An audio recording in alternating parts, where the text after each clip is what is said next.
Alors, bienvenue à tous au podcast Système 42. Est-ce que Proto, tu peux lancer l'épisode, s'il te plaît? Tentative de connexion. Accès au secteur R12 autorisé. Protocole Système 42 activé. Je suis Proto, votre intelligence artificielle. J'initialise une nouvelle session. Bienvenue à vous, archiviste. Et comment allez-vous? Content de vous revoir là après ce petit temps où on s'est pas vu du coup pour enregistrer ce podcast. Le temps passe vite. Comment ça va, Younout? Bah, ça va super bien, ça va bien. Ouais. Content d'être de nouveau dans le podcast. Top. Oui, parce que t'étais pas là en plus à l'avant-dernier du coup. Donc là, tu nous Et oui. rattrapes. Salut Montaigne, est-ce que tu vas bien? Ouais, salut David, super. Top. Et salut Pierre, comment ça va? Hello. Ça va bien, écoute. Bah écoutez, je vous propose directement d'enchaîner, comme d'habitude, avec la session news. Phase 1, le bruit des données. Scan des actualités récentes. Archiviste, soumettez vos signaux. Allez, je propose de commencer à l'envers. Pierre, est-ce que tu as une news, s'il te plaît? Oui, j'ai une news. Bon, elle est sortie il y a quelques temps maintenant, mais c'est sur le clonage de souris. Ah, t'étais donc, sur les cafards, ouais. le dernier coup, là, c'est le souris. C'est ça, exactement. Mais c'est toujours des sujets qui m'intéressent de voir les choses qui peuvent être faites. Donc c'est des donc, vraies en fait, souris. ouais, pour- On est d'accord, elles sont Oui, vivantes. souris, ouais. C'est déjà que je comprenne la base. Hein. Ok. Donc un petit rappel, en 96, il y avait Dolly qui a été la première, premier mammifère cloné. Et donc suite à ça, il y a eu des recherches qui ont été faites, et donc du coup il y a une équipe japonaise qui a mené une expérience unique, qui est de cloner une souris, puis son clone, puis le clone du clone, et ainsi de suite pendant 20 ans. Donc il y a eu 58 générations de souris. Et donc en gros, l'objectif c'était vraiment de voir l'évolution en fait des spécimens au fur et à mesure des clonages. Donc il y a environ 3 à 4 générations par an. Il y a eu 1200 souris qui ont été clonées. Donc il y a eu plusieurs par génération, par une seule donneuse initiale. Et pendant les 25 premières générations, tout semblait normal. Les souris clonées avaient une apparence et une durée de vie comparable à celle des souris naturelles. Et ensuite, il y a eu des signes avant-coureurs. Donc, à partir de la 27e génération, le taux de naissance a commencé à chuter. La taille des portées a diminué. Donc, par exemple, 2,2 souris par portée à la 55e génération contre 7 en reproduction naturelle. Parce que anomalie génétique, du coup, c'est ça? Et c'est ça, en fait. Donc, des analyses génétiques ont réévalué une accumulation de mutations. Les clones présentaient 3 fois plus de mutations que les souris issues de reproduction sexuelle. Et donc à la fin, il y a un effondrement final. Donc en génération 58, les derniers clones sont nés vivants, mais tous sont morts le lendemain. L'accumulation de mutations génétiques est devenue insupportable, confirmant la théorie du ratchet de Muller. Donc ça, c'était un terme que j'ai appris. L'accumulation irréversible de mutations délétères en l'absence de reproduction sexuelle. Ok. Donc en fait, pour finir, c'est le clonage est en série à une limite biologique stricte. La reproduction sexuelle reste indispensable pour la survie à long terme des espèces. Mais ça veut dire que, parce que tu as dit quoi, à la 25e, ça commence à merder, là. Ça veut dire que petit à petit, on a des mutations et qu'au bout d'un moment, on atteint un seuil qui fait que là, ça y est, on commence à avoir des effets qui sont visibles. Enfin, c'est pas des effets visibles. On a eu des effets visibles à partir de la 25e génération. Et à partir de la 25e génération, le nombre de spécimens qui vivaient suffisamment longtemps pour pouvoir être recloné derrière a diminué drastiquement. Et donc ça veut dire qu'on clone pas parfaitement, quoi. Il y a des mutations. En fait, le clonage n'est pas ce qu'on imagine être deux individus qui ont exactement le même ADN. Mais c'est parce qu'on sait pas faire ou parce que c'est impossible? C'est-à-dire qu'est-ce que c'est? Parce que moi, si je le comprends bien, c'est que en gros, on sait pas encore faire les copies parfaites puisque c'est ça, hein, c'est ça exactement. Quand tu clones, en fait, tu fais une copie parfaite de l'ADN. Oui, on imagine que c'est suffisant. Mais alors après, peut-être c'était la façon dont ils clonent, parce que en fait, les chercheurs ont utilisé une technique de transfert nucléaire, donc comme pour Dolly, en prélevant un noyau d'une cellule somatique et en l'injectant dans un ovule énucléé. Donc c'est-à-dire qu'il y a quand même cet ovule qui arrive à côté. Donc c'est peut-être Ouais, ou peut-être que prélever aussi, ça abîme, quoi. Et c'est possible aussi, ouais. La technique, ouais. Ok. Donc on va pas tout de suite se cloner les cafards, quoi. Non. Encore moins les humains. Ni autre chose. C'est ça. Et donc ça m'a fait penser un petit peu à il y a quelques temps, enfin il y a beaucoup de temps maintenant, au début de Facebook, quand les gens mettaient des photos. En fait, il y avait une expérience qui a été faite. Il prenait des photos, il a posté sur Facebook, après il téléchargeait la photo postée et il la repostait et ainsi de suite. Et on voyait la photo qui commençait à se dégrader au fur et à mesure. Oui. Donc ça m'a fait penser un peu à ça. Donc Ah ouais. C'est pour ça que j'ai trouvé J'avais pas vu ça. D'accord. Oui. C'était compressé à chaque fois un Tu peu. dois et puis, avoir des algos de compression. Ouais. Donc voilà la petite. Merci Pierre. La petite news. Est-ce que Montaigne, tu as une news à nous partager? Ouais, moi j'ai une news toujours dans mon domaine et pour moi c'est une très bonne nouvelle. On a la plateforme des données de santé qui change enfin d'hébergeur. Alors, ça date de la semaine dernière, donc c'est le 23 avril. Et donc qu'est-ce que c'est? C'est la plateforme des données de santé, elle quitte Microsoft pour aller chez Skyway. Et donc déjà, plateforme des données de santé, ça vous parle peut-être pas, et parce que déjà ils ont changé de nom cette année. Avant, il s'appelait Health Data Hub. Alors c'était la classe comme nom, mais ça faisait pas très français. Donc ils l'ont renommé en justement PDS, la plateforme des données de santé. Ça fait bien français et comme ça c'est au moins c'est clair sur le fait que c'est de la donnée française. Et donc dedans c'est toutes les données de la santé des Français. Donc ça veut dire les remboursements de la Sécu, les données hospitalières, les actes de diagnostic, les données de décès aussi, l'INSERM là-dedans. Et donc ça fait que c'est une des plus grosses bases au monde. Il y a quand même 60 millions de personnes qui sont dedans depuis 20 ans. Donc c'est vraiment une énorme base de données. Et tout ça, c'était hébergé depuis 2019 à sa création chez Microsoft. Ah ouais. Parce qu'à l'époque, il paraît qu'il n'y avait pas mieux ou équivalent assez bien pour pouvoir mettre ailleurs. Et donc depuis 2019, tout le monde râlait.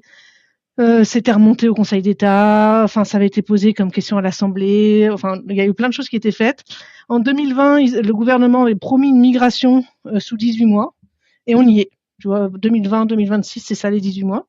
Mais bon, le principal, c'est que donc ça y est, maintenant, ils ont prévu de migrer nos données à la fin de l'année ou début d'année prochaine sur Skyway. Et donc ça, mais ça représente quoi, Montaigne, cette plateforme de santé? C'est de la donnée qui est disponible pour la recherche. Principalement, et donc c'est en open source, mais il faut demander les accès. Et après, derrière, tu vas pouvoir savoir, par exemple, combien il y a de personnes qui ont un diagnostic de cancer du sein dans l'année. D'accord. Combien il y en a eu qui ont eu, je sais pas moi, qui ont fait une opération de la cheville. Enfin, tu vois, tout est associé à des codes, souvent de la facturation, en fait, parce que dès qu'on passe à l'hôpital ou chez le médecin ou n'importe où, eh ben, on est facturé. Il y a des codes de facturation et chaque code de facturation, ça représente un acte médical. Donc, on peut tracer, on peut recombiner tout ça.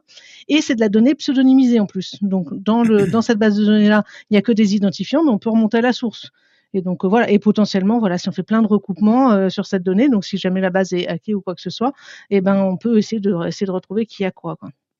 Mais voilà, parce que toujours, en tout cas sur les maladies type orpheline, quand il y a 10 personnes en Europe qui ont une maladie, il y en a peut-être que 2 en France et on sait qui c'est. À un moment, on peut retrouver. Mais donc voilà, le fait que déjà ce soit hébergé, la souveraineté, ça soit hébergé en Europe, en France, c'est quand même vachement mieux.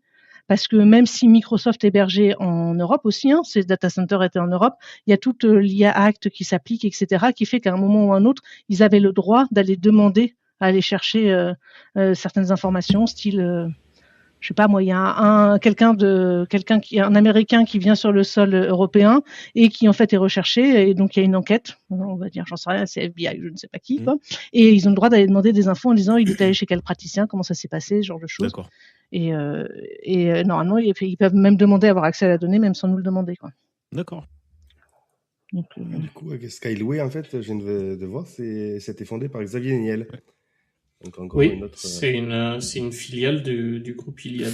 C'est une filiale de Free. Mais enfin, du même groupe que Free. Younout, on en parlait justement récemment parce que tu sais, tu me parlais entre OVH et Scaleway et que peut-être qu'OVH avait quelques agréments, ou je sais pas si on peut dire comme ça. Ouais, en plus, ils sont Secnum Cloud alors que l'est pas Skyway. Ça n'a pas empêché. Et Skyway a dit qu'ils allaient le passer. Ils allaient le passer, d'accord. Ouais.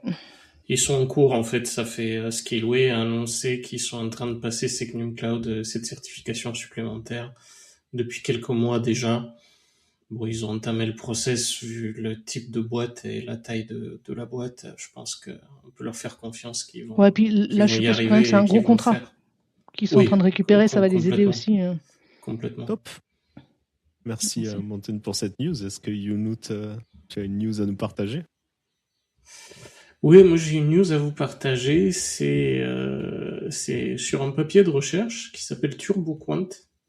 Et en fait, ce papier de recherche, il a eu, bon, par le fait qu'il est super brillantissime, hein, évidemment, il a eu le mérite d'affoler les marchés pendant 2 jours. Donc, c'est un papier qui sort le 24 mars 2026 et c'est sur le blog de Google Research par 2 chercheurs qui annoncent ce papier-là parce qu'il avait été reçu pour qu'ils le présentent à une conf internationale qui s'appelle International Conference on Learning Representations, qui a eu lieu là il y a quelques jours.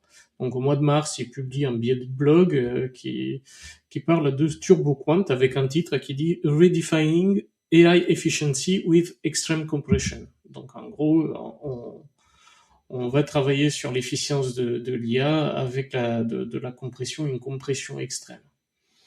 Et donc 48 heures après la publication de ce billet de blog, les marchés sont partis à la baisse surtout sur les fabricants de mémoire. Et ils ont effacé en 2 jours à peu près 100 milliards de dollars de capitalisation boursière. Voilà. Sur tous les... Ouais. Et donc, c'est une onde de choc assez rare hein, qui a été déclenchée pas forcément par un produit, ni même par un nouveau modèle d'IA qui serait plus fantastique que les autres, mais un papier de recherche. Donc moi, j'avais pas connaissance d'un autre papier qui ait pu faire ça. Et donc, bon, ça en dit des choses sur le papier en lui-même, mais ça en dit aussi sur la frilosité, enfin, en tout cas pas la frilosité, mais en tout cas la tension et voilà, et peut-être un peu le manque de sang-froid qui est un peu autour de l'IA en ce moment. Ouais. Et donc, pour comprendre un peu en quelques mots qu'est-ce qui fait ce machin, c'est en fait, je suis obligé de faire un petit aparté pour expliquer qu'en fait, comment fonctionnent les LLM. Donc en fait, il y a un LLM, vous avez tous joué avec maintenant, donc, mais la phrase qu'il génère, ça se fait pas en un seul bloc. Donc en fait, il est fabriqué mot par mot, plus précisément token par token. Donc en fait, c'est un process itératif. À chaque tour, on prend la séquence qu'on connaissait déjà, on prédit le mot suivant, on l'ajoute à la fin et on recommence. D'accord ? Donc, et c'est là où on a un problème d'efficacité. Pourquoi ? Parce que le LLM, il faut bien qu'il calcule. Donc, dans son architecture, il est compartimenté en n layers d'attention, enfin n couches d'attention. Je ne vais pas rentrer dans ces détails très techniques, mais en gros, ça voudrait dire que dans ces layers d'attention, en fait, il calcule 2 vecteurs qui sont la clé et la valeur. Et en fait, cette clé et valeur, ces 2 vecteurs-là, ont en quelque sorte la compréhension des mots les uns par rapport aux autres.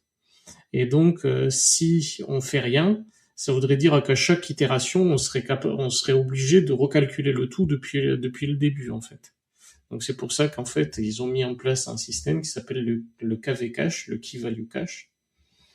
Et donc, comme ça, bon, quand on rajoute un nouveau mot dans le contexte, on recalcule pas tout depuis le départ, en fait. Et sans ça, ça serait vraiment très long. C'est comme ça que ça marche maintenant ou c'est le papier ? C'est comme ça que ça marche déjà, okay. D'accord. Mais le problème qu'on a, c'est que donc il y a plusieurs couches d'attention par modèle. Donc le nombre peut être assez important. Et donc en fait, ce cache-là qui est au niveau de chaque couche du modèle, eh bien, ça coûte extrêmement cher en RAM. C'est pour ça qu'en fait, tu prends un contexte de 1 million de mots, par exemple, parce que c'est ce qui vend tout le monde, là, des fenêtres de contexte extrêmement longues. Eh bien, là, ça explose 1 gigaoctet de mémoire vive sur les GPU. Et donc, c'est à ce problème-là que s'attaque TurboQuant. Et en fait, ils ont réussi à compresser ce cache d'au moins 6 fois. Et ce qui est intéressant, c'est qu'il n'y a pas de perte de précision. Et ça, sans réentraînement des modèles. Ouais. Donc c'est là où ça touche et c'est vraiment un petit bijou parce que tu prends le modèle, c'est juste en jouant sur la façon de faire l'inférence en fait. Donc tu réentraînes rien du tout et tu gagnes 6 fois enfin tu divises par 6 la RAM.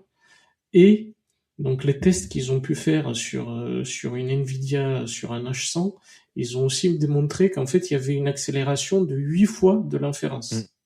Donc ça générait 8 fois plus vite en consommant 6 fois moins de mémoire. Ok. Alors ça c'est quand même Surtout très qu'on parle cool. de mémoire généralement VRAM, donc mémoire GPU, donc celle qui coûte en plus cher, quoi. Ouais, celle qui est soudée direct sur les GPU. Et donc bon, ce que j'aimerais faire, c'est dans un prochain podcast, j'aimerais bien faire un sujet sur ce papier, mais en fait la partie mathématique, parce que je me suis jeté dessus.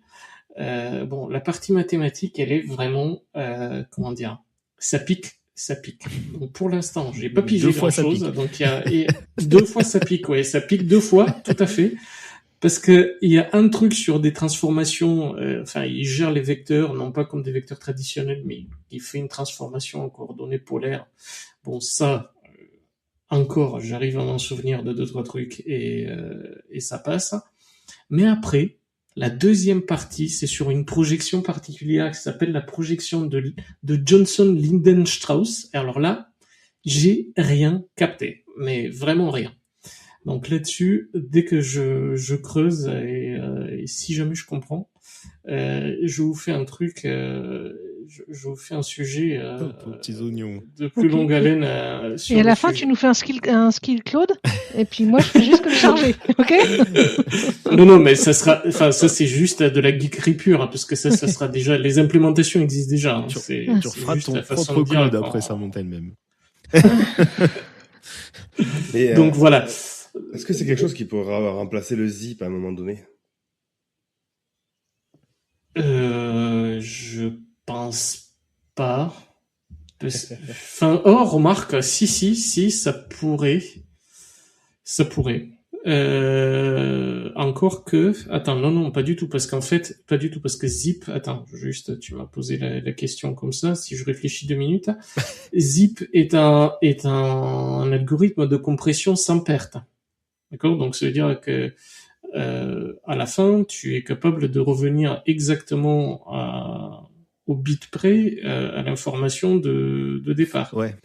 Alors que là, c'est pas le cas. Là, tu as une compression avec perte. Surtout qu'on est de la sémantique, donc on peut se rapprocher d'un concept en perdant quelques éléments, quoi. Donc, tu n'es pas capable de revenir au truc de départ. Mais c'est donc non, ça c'est pas ce type de compression là. C'est vraiment une compression d'une autre nature qui implique une perte. Mais les LLM ne perdent pas en précision. Ouais. C'est là où c'est intéressant. Parce que peut-être qu'il y a du bruit, du coup, dans les données accumulées. Ouais. Tu nous le diras, en tout cas. Tu nous expliqueras tout ça dans un Donc, sujet. je vous expliquerai tout ça, mais ce qui est clair, c'est que tout le monde a paumé des parts, hein, dans les gros du microélectronique. Donc, Samsung a perdu 5%. Enfin bon, voilà. Donc, il y a eu pas mal un géant américain de la mémoire qui s'appelle Micron qui a perdu 14%. Enfin, les Western Digital. C'est le moment de racheter de la RAM ou pas? Les Seagate. Non, pas du tout, parce qu'après, c'est remonté. Parce qu'en fait, c'est parce que, au final, si on se rend compte un peu de la réaction du marché, on se dit qu'elle est quand même pas super mature, parce que l'histoire nous montre que quand une ressource devient plus accessible, ou plus efficace, on en consomme davantage, pas moins. Okay. Ça s'appelle le paradoxe de Jevons, d'ailleurs. Et ça, et TurboQuant, en plus de ça, si on le prend d'un point de vue strictement technique, en fait, il touche pas au poids de modèle, ni à la mémoire nécessaire pour l'entraînement, par exemple. Donc, pour entraîner un modèle, t'as toujours besoin autant de mémoire. Par contre, ça améliore l'inférence. Ok. Ce qui est déjà très, très intéressant. Et donc voilà, donc on peut imaginer concrètement qu'est-ce que ça veut dire. Ça veut dire que donc là par exemple il y a eu une implémentation publique qui existe déjà sur GitHub de TurboQuant. Ils l'ont testé sur un modèle Qwen 27 milliards de paramètres avec une carte graphique, une RTX 3090, qui est en gros une carte graphique de gamer d'il y a 3-4 ans déjà, je pense, si je me trompe pas. C'est la mienne. Donc, ouais, au moins. Au moins, hein, c'est ça. Et donc, en fait, ils ont permis de doubler la capacité du contexte. Donc, Okay. ça veut dire qu'on pourra s'attendre avec des techniques comme ça, d'avoir plus de capacité sur Augmenter une la taille inférence de contexte, locale. ouais. Et bien évidemment, ça va aussi améliorer à l'échelle dans les data centers. Ils pourront faire plus avec équivalent, avec ou moins. avec équivalent, ou moins, voilà. Ok. Ou alors, comme on ne fait jamais réduire, et ben on fera encore plus, avec ce qu'on a. Quoi. Tout à fait, oui, c'est vraiment ça. Hein, le code 1 million de contextes suffira plus, donc l'autre code avec 2 millions de contextes. Ouais, bon, ça pose d'autres problèmes après. Mais ça, merci Younut pour la news. Alors moi j'ai longtemps hésité jusqu'à quelques minutes avant le podcast et au final j'ai choisi run2human.ai. Je trouvais ça beaucoup plus étonnant comme news. Je sais pas si vous avez vu du coup passer run2human.ai, ça porte bien son nom. Hein. Le nom est assez dystopique en fait, donc en français littéralement louer un humain. L'idée en gros, c'est une marketplace où il y a des agents, des IA en fait, qui peuvent demander à des humains de faire des tâches dans le monde réel. Parce que on voit, hein, un agent sait écrire du code, ça peut comparer des prix, naviguer sur Internet, réserver des trucs, envoyer des mails. Mais par contre, sortir dans la rue ou faire une vidéo TikTok, il sait pas faire. Et donc, c'est un peu le but de ce site-là, c'est de dire, OK, il y a des agents un peu autonomes là qui cherchent des moyens de se faire du fric que certains ont déployé. Mais quand il y a une limite, en fait, on va appeler l'humain et on va les payer en fait pour qu'ils puissent terminer certaines ou faire des parties de tâches que l'IA ne sait pas faire. Alors, je trouve ça assez rigolo parce que je sais pas si vous connaissez le concept de human in the loop en IA. Là, on y est vraiment. Du coup, on est vraiment l'humain dans la boucle complet. Sauf que cette fois-ci, c'est l'IA qui devient un peu le donneur d'ordre et que l'humain devient l'API physique en quelque sorte. Donc, comment dire, je trouve ça assez, je sais pas si c'est du buzz ou si ça va arriver. En tout cas, ça a fait, il y a beaucoup de gens qui sont inscrits, qui ont commencé à faire des tâches pour les IA et de gagner de l'argent comme ça. Ça pose plein de questions, hein. Déjà, côté travail, est-ce qu'on est en train d'inventer une nouvelle forme d'économie? Dire que l'ubérisation et tout ça, c'était pas top, mais alors là, on est dans la même veine, quoi. On est dans la même veine. C'est encore pire, on est dans Black Mirror. Et alors là, je vous parle même pas de problèmes de sécurité potentiels, quoi. Déjà, qui est le donneur d'ordre? Est-ce qu'on va s'en soucier? Et jusqu'où une IA est capable de demander quelque chose à une humain de réaliser? À quel point ça peut être sensible ou pas?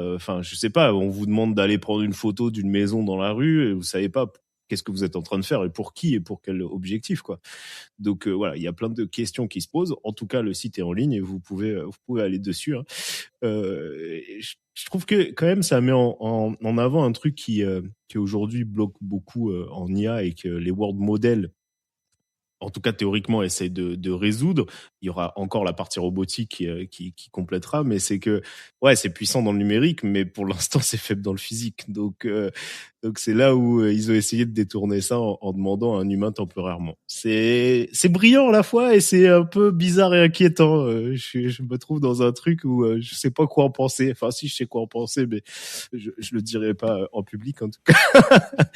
Et donc voilà pour ma news. Si jamais vous faites une pige pour l'IA, vous me dites ou vous me partagez votre expérience, je suis curieux. Ah ouais, mais c'est hyper dystopique quand même. J'irais bien un bouquin sur le sujet, quoi. Pourtant, il y en a plein, hein, mais celui-là, on a encore... Ok. Eh ben top. Run2human. Run2human.ai. Je vous propose de passer maintenant au sujet. Protos, s'il te plaît. Phase 1 terminée. Archivage des news en cours. Transition vers le fragment de savoir principal. Chargement du sujet du jour. À vous, archiviste. Et Younout, s'il te plaît, je te laisse commencer avec ton sujet. Allez, moi je vais parler... de quoi on va parler à nouveau d'IA. En préparant ce sujet, je me suis fait la réflexion, je me suis dit heureusement qu'Einstein n'a pas publié son papier sur la relativité en ce moment, parce que je pense qu'on aurait parlé de lui 10 minutes, quoi. C'est donc là le sujet, c'est de vous parler d'un outil open source qui s'appelle OpenCode, qui est un peu l'IA open source qui défie Claude Code. Et ça me permet de vous parler un peu de cette initiative et de cet outil open source que j'ai commencé à pas mal expérimenter ces dernières semaines. Et aussi de parler un peu plus généralement du développement assisté par l'IA, parce que effectivement, enfin, je bouge, j'étais à des meet-up et tout ça, et c'est vrai que c'est un sujet qui occupe et qui préoccupe beaucoup les gens, et avec des résultats, on va dire, assez différents, et avec des expériences vraiment très mitigées. Et aussi, j'en parlais avec quelqu'un récemment, aussi un domaine où il y a peu de gens qui sont d'accord sur le sujet, hein. C'est-à-dire et puis ceux qui sont pas d'accord, ils sont pas d'accord pour les mêmes raisons, et ceux qui sont d'accord, ils sont pas d'accord pour les mêmes raisons non plus. Donc c'est un peu le bazar. Mais certes est que les chiffres montrent que de plus en plus de développeurs et d'ingénieurs ont recours à ces outils, et donc faut en parler. Donc du coup, OpenCode, c'est un agent de codage IA en open source. Donc il a eu une croissance vertigineuse. Donc ils en sont aujourd'hui à 140 000 étoiles sur GitHub, et ils revendiquent 6,5 millions de développeurs, et tout ça en moins d'un an. Ok, donc en moins d'un an, arriver à avoir donc les étoiles GitHub, admettons, mais le 6 millions d'utilisateurs, c'est chaud. Pour les moins tech peut-être de ceux qui nous écoutent, Claude Code, en fait, c'est quoi concrètement? Parce qu'on entend parler beaucoup, mais ça fait quoi? Ça remplace un développeur? C'est quoi? Je le mets sur ma machine et maintenant les entreprises utilisent ça et c'est tout? Voilà, tu le mets sur ta machine et c'est un agent d'IA avec qui tu discutes et qui va développer à ta place une application, ou en tout cas les spécifications que tu vas lui donner. Ça c'est vraiment la big picture, parce qu'en fait c'est vraiment très nuancé, ça remplace rien du tout, en tout cas ça c'est mon avis. Moi j'ai l'impression que ça marche bien pour ceux qui savent déjà bien le faire. Voilà, ça marche bien pour ceux qui savent déjà le faire. Un truc qui est assez consensuel, c'est que c'est un outil qui va amplifier des bons comportements, mais aussi les mauvais. Donc donc en gros faut faire attention. Et quand tu dis ceux qui savent déjà le faire, Montaigne, tu parles de savoir utiliser correctement une IA, ou savoir correctement faire déjà développer. Des spécifications. Tu vois, moi je suis pas dev. Donc moi le code, je sais pas le relire, et je vois quand même que c'est compliqué de pas atteindre ses limites. Tu vois, parce que quand j'en utilise, ok, je sais très bien relire des specs, le découpage, j'ai un avis sur la façon de faire. Et après, une fois que c'est du code, je le relis jamais. Donc je fais toujours des push, vas-y, je commit tout ce que tu veux, hein, moi j'en ai aucune idée, et je passe que par du test. Et des fois, tu vois, je vois bien qu'il y a peut-être des soucis un peu d'architecture technique. Quand j'ai testé Lovable, il fait aucun test. Au bout d'un moment, j'étais tellement contente de pouvoir passer sur du Claude Code, à qui j'ai pu dire mais lance-moi, fais-moi tout un batch de tests unitaires pour que j'arrête quand je corrige un bug, ça m'en génère un nouveau, quoi. Enfin, au moins que j'ai pas de régression. Et ça, je le maîtrise pas, en fait. T'avais quand même quelques skills de départ, parce que tu parles de tests unitaires, ça veut dire que déjà t'as senti. C'est ça. Et en plus, voilà, je suis quand même dans le domaine avec vous depuis un certain nombre d'années pour avoir entendu parler de plein de bonnes pratiques de développement, quoi. Donc en fait, Voilà, donc en fait ces outils-là, c'est des outils qui sont là pour accélérer le développement logiciel. Et donc Open Code, il se propose comme une alternative agnostique au modèle, parce qu'en fait il y a plein d'alternatives. Hein. Il y a Claude Code, ça en est un. Il y a Cursor, il y a GitHub Copilot. En préparant ce sujet, j'ai fait une liste. J'en suis à une dizaine, à une douzaine. Voilà, il y a l'écosystème Google aussi, mais à chaque fois, tous ces systèmes-là sont liés à un modèle donné. D'accord, par exemple. Qu'est-ce que tu appelles un modèle de données? Un modèle donné. Non, un modèle donné, un modèle d'IA. Oui, par exemple, c'est quand tu prends Gemini CLI, eh bien Gemini CLI, tu peux l'utiliser qu'avec les modèles de Google. Tu prends Claude Code, tu ne peux l'utiliser, l'application Claude Code en elle-même, tu ne peux l'utiliser qu'avec des modèles d'IA fournis par Anthropic. JetBrains et Antigravity un peu tous, mais ouais. Voilà, dans Cursor, typiquement, c'est moins le cas, parce que dans Cursor, moi, j'utilise Cursor au quotidien, et on peut choisir leur modèle composer, ou sinon on peut utiliser du Cloud, du Opus. D'accord. Et Cursor est open source en lui-même? Ah non. C'est même payant, donc, en d'ailleurs. fait, voilà, Cursor, donc c'est le problème, c'est que soit, donc t'as le modèle qui est imposé, soit l'application en elle-même n'est pas open source. En fait, arriver à cocher les cases des deux côtés, c'est de dire et c'est open source et agnostique au modèle, c'est pas forcément. En tout cas, Open Code se positionne là-dedans. Je dis pas qu'il est le seul, mais il se positionne dans ce truc-là. C'est de dire on coche ces deux cases-là. Et on va dire que leur croissance, elle a été tellement forte qu'à un moment donné, Anthropic, ils ont bloqué techniquement l'usage des abonnements cloud via cet outil. C'est-à-dire que ce qui s'est passé, c'est que en janvier 2026, je sais pas pour quelle raison, en tout cas, cet outil Open Code commence à avoir vraiment une attraction énorme. Et il proposait donc, dans son idée d'être complètement agnostique à tout, tu pouvais te connecter à Anthropic et utiliser ton abonnement max, en fait, Anthropic, via Open Code au lieu de Claude Code. Et donc là, ils ont coupé le truc en inventant une excuse à la noix en disant oui, mais c'était pas vraiment prévu pour ça. Bon, bref, ça ressemble fortement à quelque chose où tu essayes d'empêcher. Mais pourquoi ça les gêne? Parce qu'au final, on utilise leur token et on paye quand même, non? Et surtout qu'on peut le faire avec d'autres IDE déjà, quoi. Ouais, genre JetBrains, je crois qu'on peut le faire, non? Je sais plus, les autres. Ben, je sais pas. Mais en tout cas, ils ont bloqué ça chez Anthropic. Ah ouais. Il y a eu un truc. Et donc, ouais, c'est... Et en fait, là, ils forceraient en quelque sorte de passer via l'API, via les API Anthropic, ce qui dégage des coûts supplémentaires puisqu'ils sont pas inclus dans ton abonnement Cloud. C'est pas ça que tu utilises l'API et non pas. Bref. C'est toujours un moyen de payer plus. Ouais, voilà. Donc cet outil-là, donc c'est une initiative donc open source qui est portée par une boîte qui est formée par une boîte par une, on va dire un trio de geeks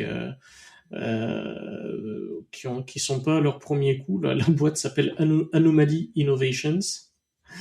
Et donc, ils éditent déjà une solution qui s'appelle Serverless Stack. Ils ont des investisseurs pour ce produit-là assez connus comme Nat Friedman, par exemple, qui est, je crois, qui était chez GitHub. Ils ont comme investisseur le patron de Vercel, qui est un gros hébergeur. Enfin, ils ont des gens qui derrière qui les ont soutenus pour ce produit-là Serverless Stack et qui ont fait aussi, tenez-vous bien, un produit qui te permet aux États-Unis de commander du café via SSH. Donc c'est vraiment un truc de niche, de chez geek, de niche, mais ils ont réussi à générer $100,000 avec ça. Donc tu vois, c'est quand même Ouais, mais t'en On as se casse la donné tête. combien sur les 5000, toi, Younout? 0 parce que je peux pas commander il livre pas en Europe. Sinon, j'aurais essayé rien que pour le fun de C'est dire que des tests, ouais, je c'est ça. commande mon café, je commande mon café via SSH. Ça serait quand même cool. Et donc, voilà. Donc, en gros, ils ont publié ce truc, trajectoire vertigineuse, tout ça. Ils sont à plus de 11 000 commits, ils ont 850 contributeurs, ils font 2 releases par jour, ils sont vraiment dans du continuous delivery à mort. Ils ont une architecture intéressante qui est un peu prévue en fait pour l'extensibilité. Hein. Et donc ils ont l'ouverture en fait à différents fournisseurs de LLM. Et donc ils revendiquent aujourd'hui 75 fournisseurs LLM différents. Et ils proposent aussi une version entreprise en fait. Et ça change quoi d'avoir une version entreprise? Ben, dans cette version entreprise, ils proposent en fait, je pense qu'ils fournissent en fait des tokens. En fait, ils se proposent en étant revendeurs de et après, LLM. tu l'utilises toi au jour le jour? C'est celui que tu utilises ou pas? Moi, j'ai commencé. J'utilise les deux en fait entre Open Code et Cloud Code. Là, Mais ça t'a pas complètement convaincu ou c'est quoi qui te bloque encore d'utiliser que Open Code? Non, de pas utiliser qu'Open Code, ben, c'est que j'ai un historique avec Cloud Code et j'ai pas, des fois c'est. Tes skills, ton historique j'ai pas encore, de chaque voilà, j'ai pas encore validé que il est vraiment identique. Voilà, c'est ça un peu qui me pose question en fait. C'est qu'on passe dans le monde d'Open. Ça peut être bien, mais souvent, en fait, c'est vrai qu'on laisse quelques plumes au détriment de se dire, bon, au moins, c'est open source, on sait ce qu'il y a dedans. Mais un outil qui a été développé par Anthropic pour Anthropic, bon, ça sonne très Apple, mais j'ai envie de dire, pourquoi ça ferait moins bien, quoi? Ben, non, ça ferait pas moins bien, mais c'est juste qu'en fait, là, aujourd'hui, moi, je paye un abonnement Cloud Max. Ouais. J'ai pas forcément là si je voulais l'utiliser depuis qu'il y a eu ce blocage là de Anthropic, ben en fait il faudrait que je passe via l'API de Claude, mais ça me génère des coûts supplémentaires.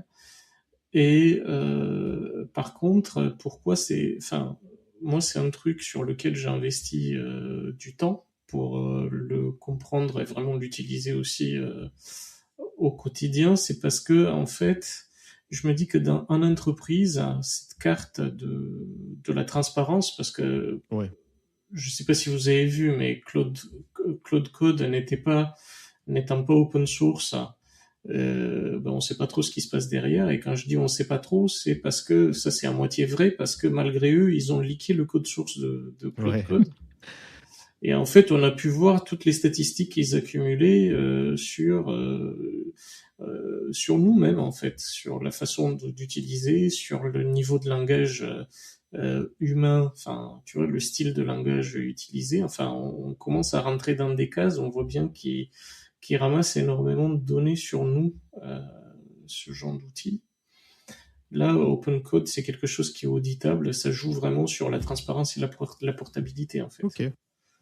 Et en fait, ils te le vendent pas comme étant un produit IA, mais en fait, ils disent c'est un produit conçu pour utiliser l'IA. Ouais. Ok. Et donc, eux, ils pensent que cette distinction-là est importante parce que les fondateurs et on va dire l'équipe qui est à la tête de ce projet open source, eux, ils font le pari que la victoire, c'est pas d'un seul modèle ou un seul fournisseur, et que eux-mêmes, par exemple, quand je les écoute, ils expliquent qu'en fait, dans leur pratique, en fonction des différentes tâches qu'ils ont à faire, etc., ils peuvent être amenés à utiliser différents modèles. Voilà, donc parce qu'ils disent, on a appris on sait par expérience que tel modèle est plus rapide que d'autres, est très bon pour un certain type de tâches, et donc parfois on a juste envie de vitesse. Puis t'as pas une dépendance sur Enfin, c'est toujours intéressant aussi de pas avoir une dépendance que sur un truc, quoi. Oui, parce que certaines fois, ils tombent quand même, hein, les services. Ils tombent, et puis les même, autres. t'es plus d'accord avec une décision de chez eux, Ouais. au moins, tu peux te dire, ok, bah, j'ai toujours un moyen facile de basculer. Alors que Voilà, exactement. Ça, c'est un autre point. C'est que ce que je me dis, c'est que une fois, donc là, Anthropic revendique 1 milliard de revenus récurrents sur 6 mois de Claude Code. Mm. Donc ils revendiquent aujourd'hui 70% du Fortune 500. Donc en fait, l'idée, c'est pareil. Qu'est-ce qu'ils vont faire le jour où tout le monde est dessus Et moi, j'ai entendu aussi le fait qu'ils allaient supprimer Claude Code de l'abonnement pro, donc celui à $20, 20 Ah oui. là. Ils avaient fait un test, un A/B testing, ouais, dessus. Ouais.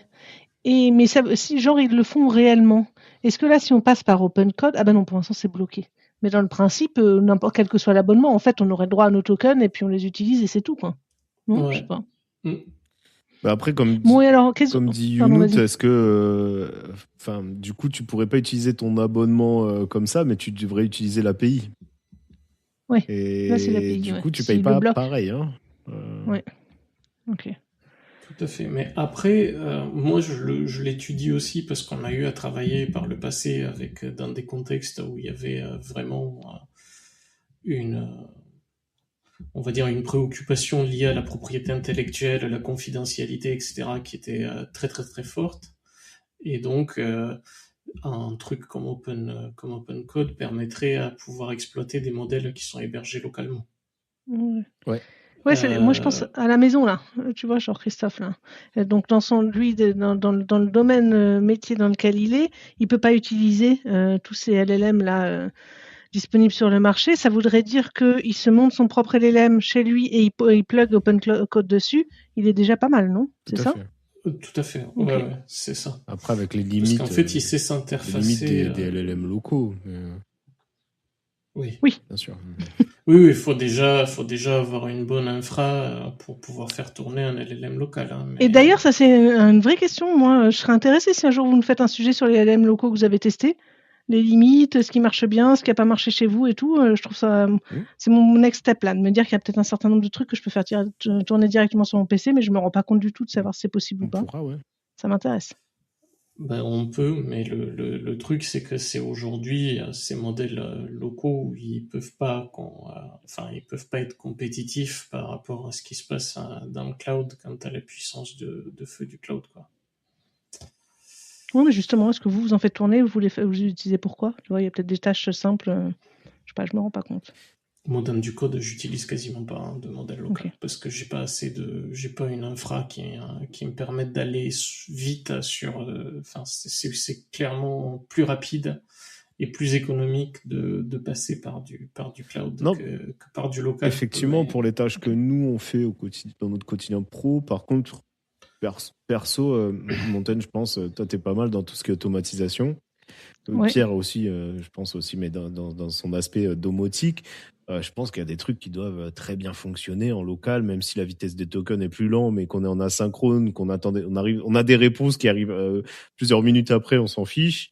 Toi, pour la génération automatique de certains de tes résumés, des choses comme ça se trouve, ça peut être intéressant de l'avoir en local. Mais effectivement, tu n'auras jamais la qualité du cloud forcément. J'étais plongé dans le code en fait. Oui. C'était pour des tâches de développement. Après oui, tu peux avoir des tâches, tout ce qui est traduction, résumé, etc., qui se font bien avec des modèles locaux. Un petit workflow N8N, pourquoi pas. Mais ouais, on pourrait réfléchir en tout cas à un sujet comme ça peut être cool. J'ai encore une question pour toi, Younut, parce que quand même tu m'as intrigué là. Open Code, moi je le télécharge, j'y arrive ou pas? Genre, je sais pas dev. Si t'es arrivé avec, tu arriveras aussi bien qu'avec Claude Code. Ok, bon, j'ai un peu galéré au début, mais de toute façon, vu qu'il m'explique comment je dois m'en servir, je finis par y arriver. Bah, c'est un exé, vraiment, c'est vraiment équivalent en termes d'expérience. Un exé sur Windows, après, ça tourne sur macOS, c'est multiplateforme aussi, hein, c'est ça? Oui, ça marche sur Linux. Donc, après vraiment, donc oui, dans la version entreprise, puisque vous me posiez la question tout à l'heure, Ils ont une intégration SSO, il y a des profils de management de flotte, c'est-à-dire qu'on puisse déployer sur les postes clients, par exemple, vous imaginez, vous êtes une entreprise, vous avez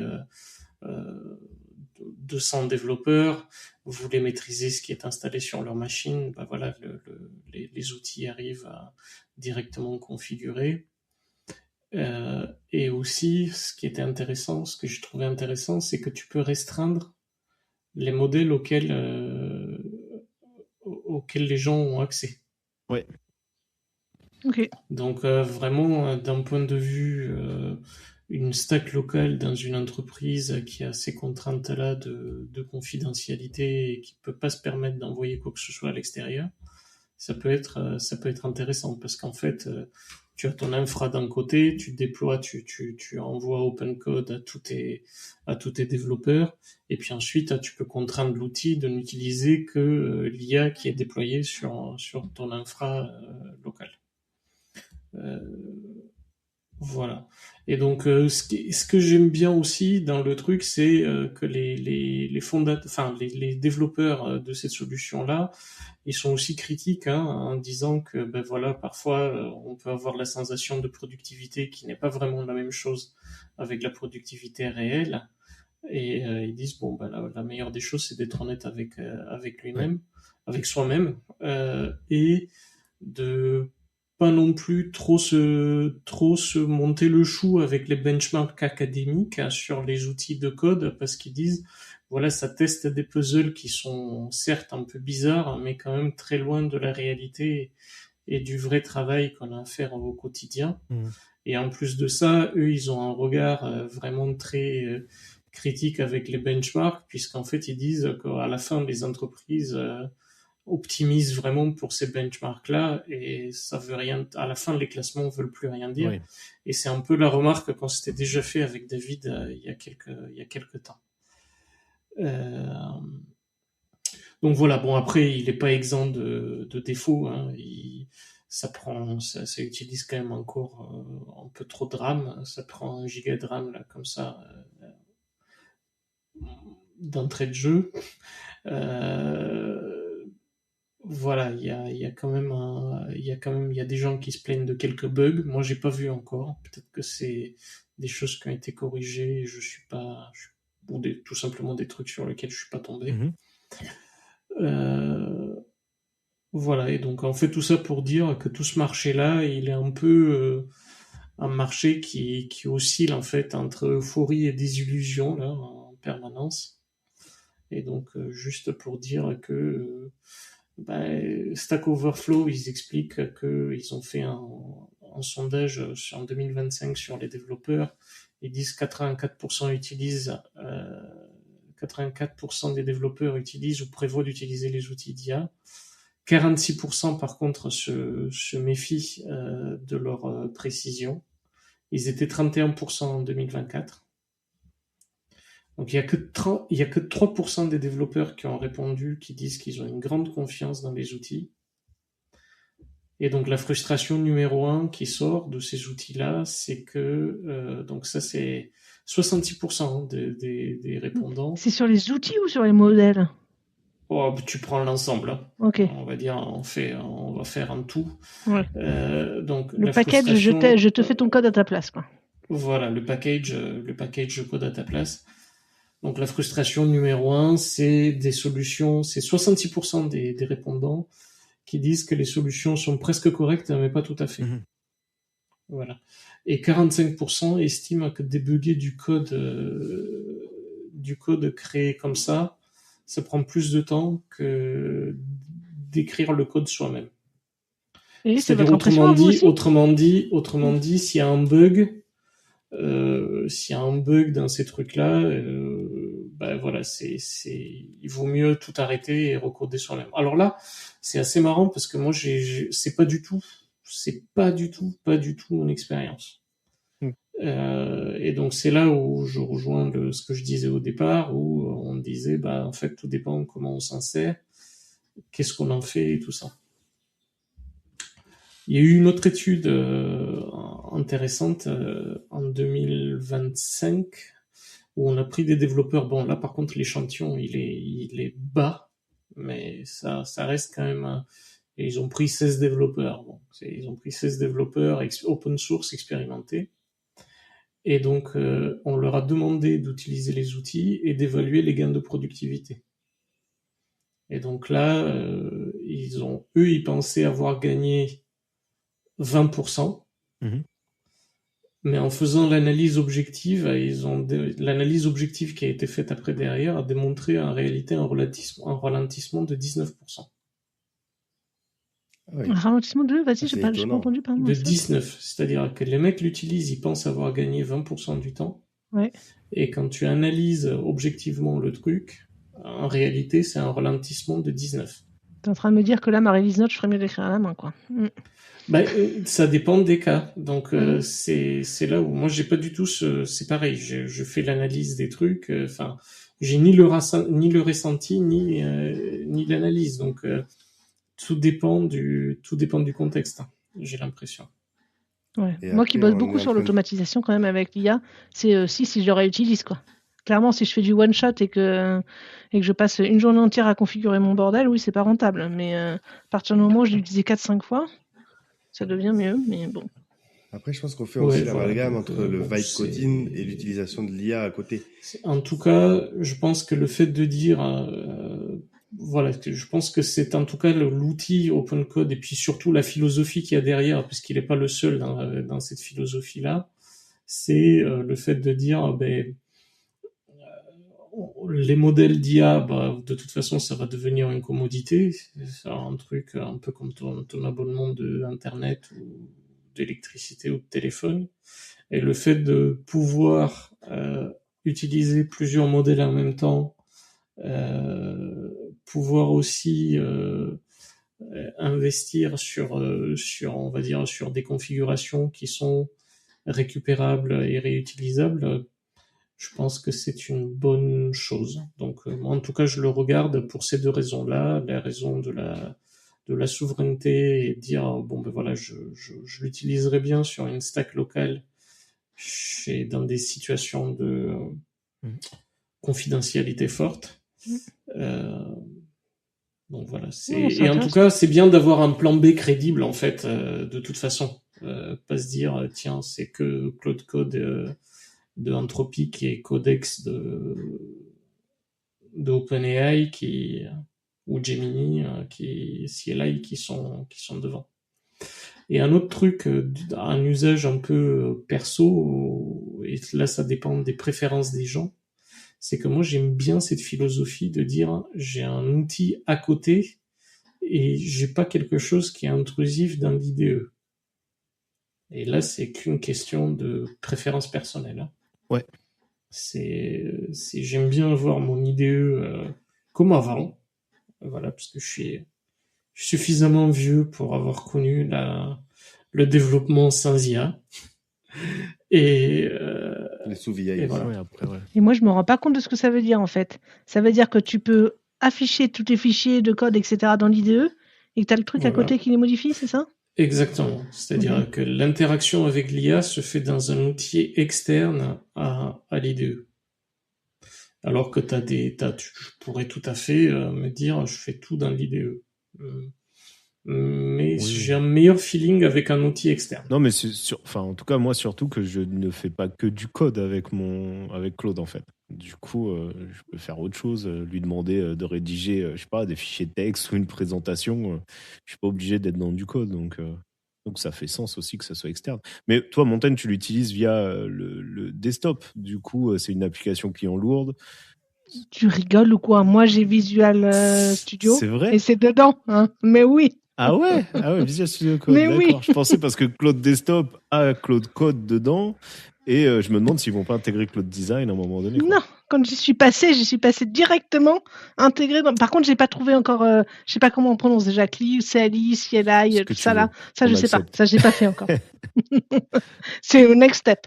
Mais non, oui, j'utilise dans Visual Studio et je fais que des markdown et je fais que les afficher à côté de ma conversation avec Claude. Non, il y a peut-être un petit avantage, en tout cas, à utiliser ces genres d'outils. Je connais pas OpenCode, j'ai jamais essayé. mais en tout cas dans Claude Code, il y a des visualisations qui sont spécifiques, enfin des petites interactions et des visualisations qui sont spécifiques à Claude, quoi. Enfin, je vois que dans le Claude Desktop, quand il t'affiche du Markdown, tu peux aller l'éditer directement dedans, ou quand tu quand t'as, je sais pas, il te pose des questions, t'as vraiment un petit pop-up avec les différents choix A, B, C, des choses comme ça, une interaction qui va avec l'outil, quoi, le visuel. Bon, c'est des exemples un peu nuls, mais en tout cas, tu vois un peu, je sais pas si t'as pas testé Il le Claude fait aussi Design. dans Claude. Claude Design. Ah oui, mais non, mais il le fait dans Claude Code, oui, ça. Il le fait dans Claude Design et dans Claude Code. Il me pose des questions, je sélectionne. Oui. Mais est-ce qu'il te les Ouais. pose et après tu dis A, B, C, enfin il te les sélectionne. Enfin bref, il y a une petite UI qui est travaillée derrière souvent. Ah, on a perdu Pierre. Oui. Je sais pas s'il a eu un petit souci de connexion. C'est moi, je lui ai proposé de se déconnecter et de se reconnecter parce qu'on n'entendait pas. D'accord. Et il y a, en tout cas, Claude Design, tu as vu dans son interaction, ça devient un peu particulier parce que tu peux venir modifier carrément les éléments dessus. Oui. Du coup, ce qui est bien avec du design, voilà. d'ailleurs. Bref. Et donc, juste le mot de la fin, là, c'est pareil, j'ai bien aimé ce que dit un des développeurs, là, qui s'appelle Daxrad. Donc, ce monsieur qui dit, bon, au final, n'attendez pas de ces outils qui remplacent l'ingénierie logicielle. Et donc, effectivement, dans un marché saturé de promesses comme ça, bon, prendre un outil qui est fait par des développeurs qui ont une dose de scepticisme de la méthode et le support de 75 fournisseurs d'IA différents, je me dis, bon, ça, moi, en tout cas, ça me parle comme philo. Je rigole parce que je pense à Run to Human, du coup, ça remplacera pas les développeurs, mais peut-être qu'un développeur sera comment dire, à la merci d'une IA qui lui dira, tiens, tu peux me lancer, faire la batterie de test et les tests fonctionnels dessus. C'est trop coûteux pour moi. Va me brancher le câble, plutôt. Va brancher le câble, c'est... Et c'est pas parce que dans Rentonia, j'ai regardé un petit peu, il y avait quelques profils de gens qui se sont mis à disposition où ils ont ils disent bon, c'est 150 ou $200 par heure. Ah, quand même. Et ouais, c'est des software développeurs, architectes ou n'importe quoi. C'est pour ça qu'on t'a perdu quelques minutes en webcam, t'es parti t'inscrire là. Non, j'ai tout entendu, je comprenais pas pourquoi ça marchait pas. Bon, c'est pas grave. Je rigole. En tout cas, merci Younout pour cette présentation. Avec plaisir. Du coup, tu reviendras peut-être avec d'autres détails, une expérience un peu plus avancée sur ça quand tu l'auras, donc tu vas continuer à le pratiquer du coup, plus intensément. Complètement, ouais. Cool. Je pense qu'ils vont continuer à faire évoluer les choses. Et c'est bien en plus moi j'apprécie qu'il y ait une concurrence en tout cas et qu'il n'y ait pas qu'un seul leader dans tout ça. Et là il y a plusieurs outils qui proposent des choses avec à chaque coup une petite innovation. En plus le fait que ça soit open source, ça accélère aussi la contribution de tout le monde autour de ça. Et c'est méga intéressant. Merci en tout cas. Allez, on passe au deuxième sujet. Moi aussi, surprise.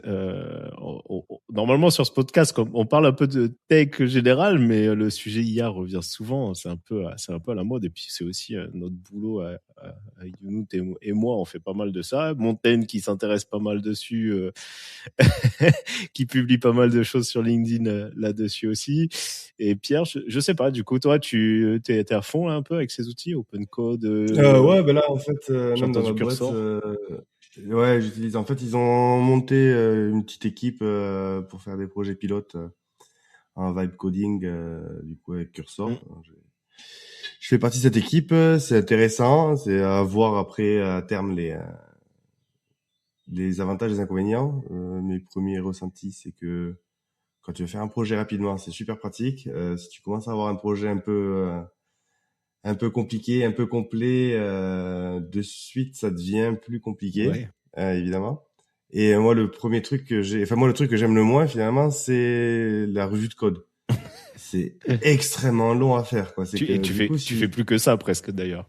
Bah, oui, tu fais que ça, mais tu fais ton truc, t'as 150 fichiers qui sont modifiés, il faut que tu arrives à comprendre, en gros, du coup, tu fais des agents pour relire ton code, évidemment, mais tu perds totalement la main sur ce que, je pense que tu produis. Mais là-dessus, ouais, Mais justement, c'est dans l'usage que tu en fais de ces outils-là pour pas en arriver là, parce que c'est sûr, tu vois, c'est quoi, c'était il y a presque un an là, quand il y a les premiers qui sont sortis, j'ai fait ça, j'ai écrit un brief, je lui ai donné le truc, je me suis retrouvé avec, je crois, j'ai donné le brief plutôt propre sur un problème assez simple à lire, qui est une petite appli de gestion, mais complète. J'avais pris le temps de tout décrire et tout ça. C'était pas encore une spec, mais était pas mal. Et je suis parti. Je lui ai donné ça, je suis parti. Je suis revenu 1 heure après. J'avais 40 000 lignes de code. Donc j'ai pris le truc, j'ai fait ouais bah ok, poubelle. C'est l'exécuté. Et non, j'ai même pas, j'ai même pas lancé. Je sais que ça, comme c'était du Rust, j'étais à peu près sûr que ça compilait. Et, enfin, j'avais pas d'erreur de compile dans l'IDE, donc c'était ça là-dessus, voilà. Mais c'était poubelle direct. J'ai même pas pris le temps de le regarder. Ouais. Bon, en tout cas, il y a beaucoup d'émulation autour de ça. Comment on s'organise maintenant avec tous ces outils qui produisent du code et qui plus vite que ce qu'on est capable de lire.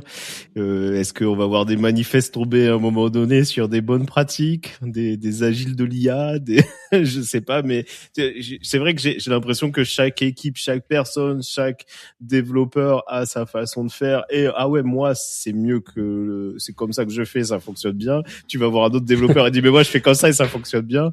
Donc, est-ce qu'on va arriver à un moment donné à quelque chose où on va avoir pas une stabilisation? Pour moi, pas plus que ce qu'on est arrivé sans IA.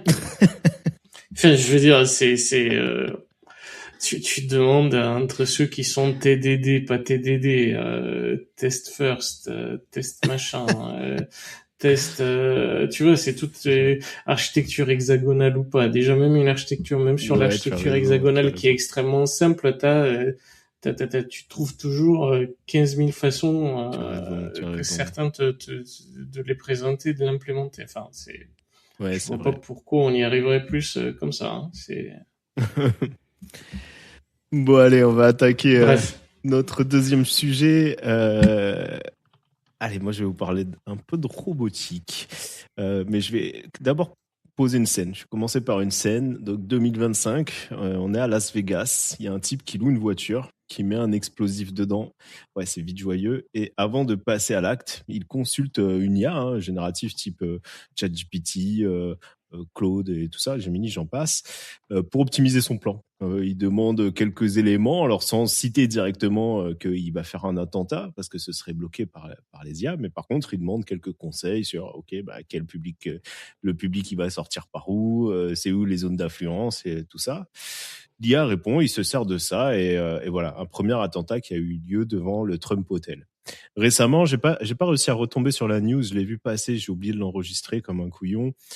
C'est pareil, j'ai entendu qu'un étudiant qui a demandé, enfin, il me semble que c'est un étudiant, à reconfirmer dans la news, mais qui a demandé en fait des conseils sur, de manière détournée, comment il pouvait maximiser ses chances de tuer le maximum de personnes dans un lieu scolaire. Donc, par rapport aux cours, là où il y a les zones d'influence, à quelle heure, dans quelle zone géographique de l'école, des choses comme ça pour maximiser sa façon de tuer. Bref. 2024, guerre en Ukraine. Il y a des drones qui sont de plus en plus autonomes. 2024, 2025, 2026, ça continue, bien évidemment, la guerre en Ukraine. Des drones de plus en plus autonomes patrouillent. On a vu en début de guerre, ou en tout cas, nous, ce qui nous arrive aux oreilles, c'était des drones qui étaient... comme on les connaissait jusqu'à présent dans le domaine militaire, assez gros et avec certaines capacités, mais bien assez limitées. On est passé sur des drones petite taille, format public, et l'intelligence qui a été mise dans ces drones ont évolué, ont continué d'évoluer. Pour arriver à patrouiller, identifier automatiquement et frapper eux-mêmes automatiquement. La frontière entre système automatisé et armes pleinement autonomes, elle est devenue floue, et le droit international, il court derrière, essoufflé. On sait que tout ce qui est régulation et tout ça, ça arrive toujours après. La technique arrive plus vite, souvent en plus dans le militaire. Donc voilà. 2026, donc aujourd'hui, on parle. Quand vous tombez sur un service client en ligne, vous savez pas si c'est un humain ou une IA. Enfin, en tout cas, on arrive à le distinguer, mais bien souvent, vous tombez sur une IA en premier. Et pire encore, vous pouvez recevoir un petit message pour ceux qui sont parents ici, un petit vocal, comme disent les jeunes, de votre fille qui pleure et qui vous demande de l'argent parce qu'elle a perdu tout son portefeuille, etc. Sa voix est parfaite parce qu'en fait, on a été cloné sa voix sur Instagram en reprenant ses posts et on a cloné parfaitement sa voix. On lui refait dire ce qu'on veut et on vous envoie un petit message en imitant votre fille et en demandant d'envoyer de l'argent sur ce compte PayPal. Et donc, voilà les arnaques récentes. Voilà où on en est, des intelligences qui sont non humaines, qui agissent, qui parlent, qui décident et qui parfois peuvent tuer. Et la question qui revient un peu comme un boomerang, mais c'est qui les contrôle et selon quelles règles? Le plus fou dans cette histoire, c'est que cette question, elle a été posée la première fois avec, je dois dire, une précision, je vais dire chirurgicale, par un jeune homme de 22 ans en 1942. Période de guerre, avant même que l'ordinateur généraliste grand public là existe. D'ailleurs, on va parler de robots. Alors j'aime bien partir sur l'étymologie des mots un petit peu parce que ça nous donne souvent un contexte. Je me suis renseigné là sur le mot robot avant de revenir justement sur qui est cette personne. Peut-être que vous l'avez en tête. Le mot robot, il vient du tchèque robota. Et Robota est apparu la première fois dans une scène jouée au théâtre, une pièce de théâtre. Je crois que la pièce s'appelait RUR, R-U-R. Et en fait, Robota, ça veut dire travail forcé, esclavage. Donc, dans son ADN, en fait, le nom robot, c'est la notion d'esclave.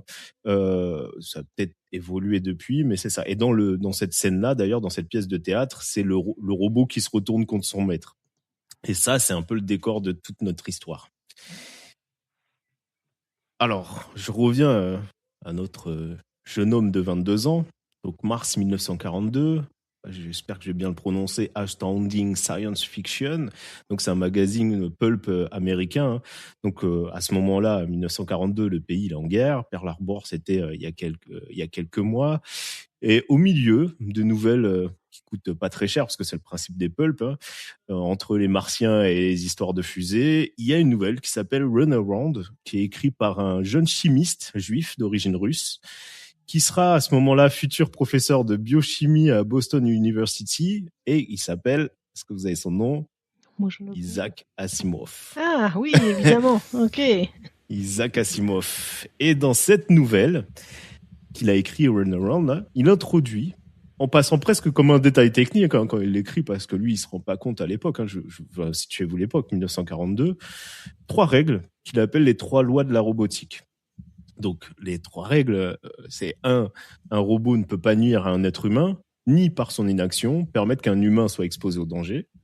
La deuxième règle, c'est un robot doit obéir aux humains, donc sauf si ça contredit la première loi, donc il faut pas que ça blesse un humain ou ça mette en danger un humain. Et la troisième règle, c'est un robot doit se préserver, sauf si ça contredit les 2 premières. Donc il y a cette notion de survie, mais par contre il faut pas qu'il enfreint les 2 premières règles. Donc en l'état, ces règles, elles sont hiérarchisées, elles sont plutôt élégantes. C'est 3 phrases qui vont traverser plus de 80 ans d'histoire intellectuelle autour de l'intelligence artificielle. Petit aparté philosophique, ces lois, sans qu'Asimov en fait ne se rende compte forcément ce qu'il y a derrière, en fait c'est du Kant pur, c'est-à-dire que c'est la morale du devoir. Le mot déon, devoir, qui a donné déontologie. Donc c'est un gamin de 22 ans là qui encode 2000 ans de philosophie morale dans ce cerveau de robot. Voilà. Bon, en simplifié, mais voilà, c'est un peu si on doit placer un courant philosophique, ce serait celui-là. Revenons à la nouvelle. Donc Runaround, qui veut dire, je pense, tourner en rond ou cercle vicieux, je sais pas trop la bonne traduction. C'est exactement ce que va faire le robot en fait dans cette nouvelle. En fait, on envoie un robot sur Mercure chercher du sélénium et enfin en chemin, il y a du gaz corrosif. Donc la loi 2 lui dit obéis, va chercher le sélénium, mais la loi 3 lui dit protège-toi. Et donc le gaz va te détruire. les deux forces en fait s'équilibrent exactement. Résultat, en fait, le robot tourne en rond autour du sélénium, littéralement bloqué, hein, deadlock logique. Donc c'est pour ça run around. Et c'est là qu'il faut bien comprendre quelque chose. Asimov, en fait, dès la première nouvelle où il introduit ces lois, il les met en échec. Il les casse. Il montre que ça marche pas. Et il va passer 40 ans de sa vie à écrire des nouvelles qui seront des contre-exemples logiques de ses propres lois. Peut-être que vous avez déjà... Il y en a qui ont déjà lu du Asimov ou pas? Des nouvelles ou... Oui. Ouais. J'ai pas lu, mais il y a la série Fondation. J'ai... Qui est basée sur le cycle des fondations de Asimov. Exactement. Moi, j'ai bouquins et j'ai lu les nouvelles, et même les nouvelles pour la petite histoire. En fait, je les ai lues, moi, en terminale, parce qu'en fait, à chaque fois, je me disais, je révise mon bac, je lis une nouvelle. Je révise un truc, je lis une nouvelle. Et j'ai fait ça pendant, je sais pas, les 15 derniers jours avant le bac, et j'ai lu toutes les nouvelles. D'accord. Ah oui, donc tu connais très bien, alors. Ouais, non, c'était il y a longtemps. Et tu l'as lu, ce Run Around, tu connaissais? Non, je m'en souviens pas. Tu te souviens pas? Et du coup, il y en a une des nouvelles qui est très très connue, hein, qui a donné un film qui s'appelle iRobot. iRobot qui date de 1950. Il y a eu le cycle des robots et tout ça en fait, c'est, enfin tous ces livres, enfin toutes ces nouvelles, c'est un laboratoire de dilemme, hein, en quelque sorte. Alors pourquoi un mec invente des règles puis passe sa vie à montrer qu'elle foire? Alors petit pont historique. Parce que il y en a qui disent que il y a de l'inspiration ou il y a des choses en fait qui peuvent l'avoir inspiré, hein, tout simplement. Donc pensez je sais pas si vous connaissez l'histoire du golem de Prague, qui est une légende juive du XVIe siècle. C'est un rabbin en fait qui crée une créature d'argile pour protéger sa communauté, et en gravant le mot Emet en fait sur son front, qui veut dire vérité. Et la créature obéit. Et puis, en fait, au bout d'un moment, le golem échappe un peu au contrôle et le rabbin efface le mot E et ça devient Met. Et le mot Met, en fait, qui veut dire mort. Et là, la créature s'effondre. Et en quelque sorte, Asimov, en 42, il écrit un peu cette version positronique, en fait, du golem. Même mot gravé, qui essaye et échoue, hein, sauf que Asimov, lui, c'était trois règles les fameuses lois de la robotique. D'ailleurs, je sais pas si vous lisez un peu Dan Brown, mais Dan Brown a écrit aussi un livre récemment, je crois que c'est le dernier, là, Origine, qui met un peu en scène ce golem de Prague. Alors, ce qu'il essaye de nous dire, c'est un peu vertigineux, mais on ne peut pas réduire la morale à un algorithme. On peut pas compresser l'éthique en fait en 3 lignes de code ou en 3 phrases. Et en fait, il avait un peu anticipé ça. Je sais pas si c'est toujours pareil, hein, on fait des analyses une fois que la personne est décédée, mais je sais pas s'il avait anticipé tout ça. Ces problèmes-là qu'il a mis en avant dans toutes ces nouvelles, ça obsède aujourd'hui les chercheurs en intelligence artificielle. Je vous donne 3 exemples. Un premier exemple qu'on appelle le specification gaming. En français, c'est pas la traduction littérale du jeu de la spécification, mais ce serait plutôt le piratage de la spécification.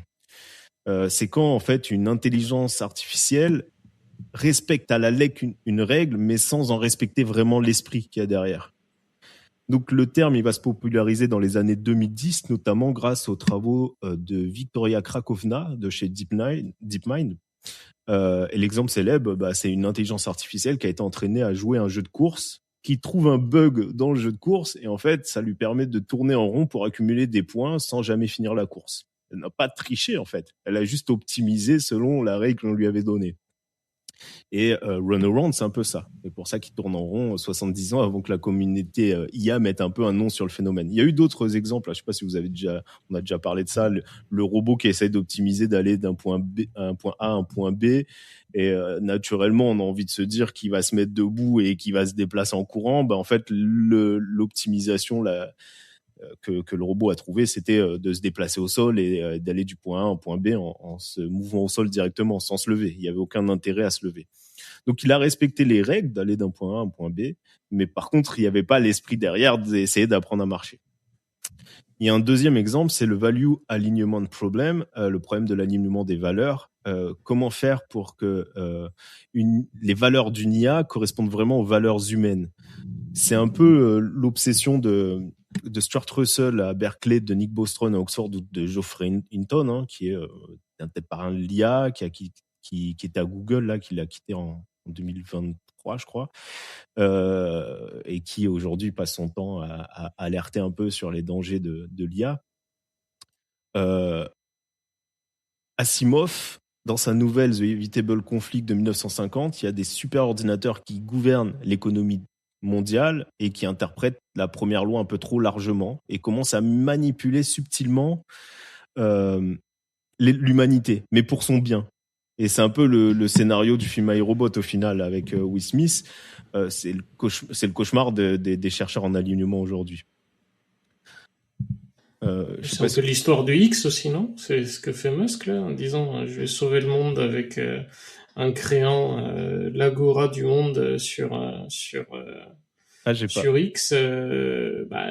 C'est sa mission messianique là, de sauver la démocratie dans le monde.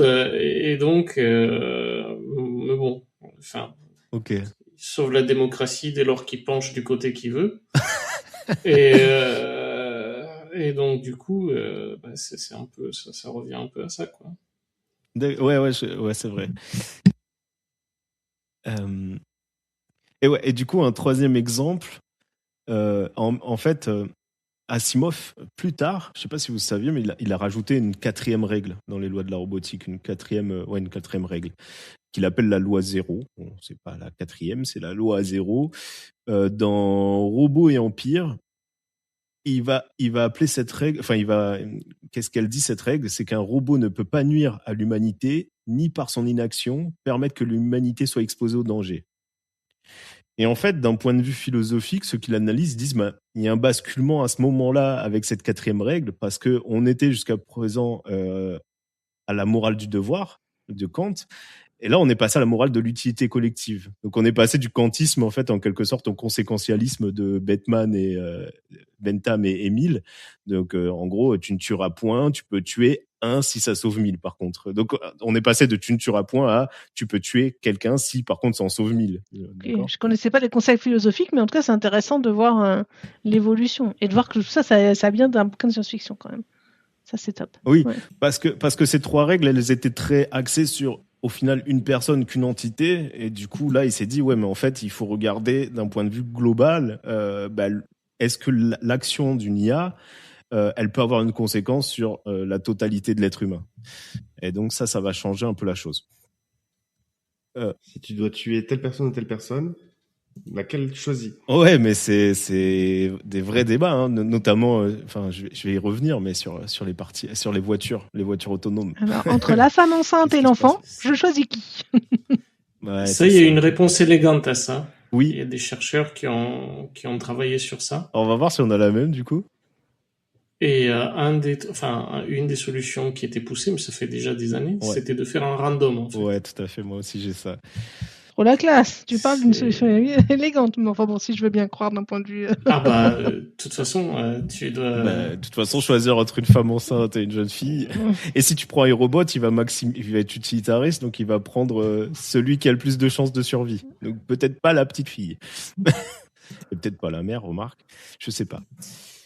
Donc petit aparté temporel, hein. Donc au moment où il écrit toutes ces nouvelles, Asimov, donc